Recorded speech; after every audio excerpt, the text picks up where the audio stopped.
U Zagrepčanki je održana tradicionalna utrka po stubama. Zagrepčanka 512 okupila je 500-tinjak natjecatelja iz 8 zemalja. Trčalo se na 25. kat poznatog nebodera. Maglovito subotnje prijepodne kao idealno za utrku u zatvorenom. U prizemlju najpoznatije zagrebačke poslovne zgrade Zagrepčanke od ranog jutra zagrijavali su se brojni ljubitelji trčanja iz različitih krajeva Hrvatske koji su došli testirati svoje sposobnosti na jednoj od najzanimljivijih utrka. U zadnje vrijeme se malo tepenicama bavim, trčim tako prema gore, volim taj dio planinarenje, pa evo, našao sam se u tome malo. Dobra je atmosfera. Inače, volim ove cestovne utrke, trailove, tako dalje, plivam. Međutim, ovo je ipak druga vrsta sporta i jedan novi izazov, recimo, jer stepenice su više snalažljivost nego sve ostalo. Osim domaćih sudjelovali su natjecatelji iz još 8 zemalja, ponajprije susjednih.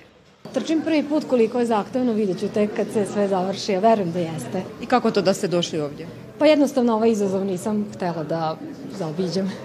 25 katova, odnosno 490 stuba od žena u solo kategoriji najbrže je prešla Thea Faber, te tako postavila novi hrvatski rekord.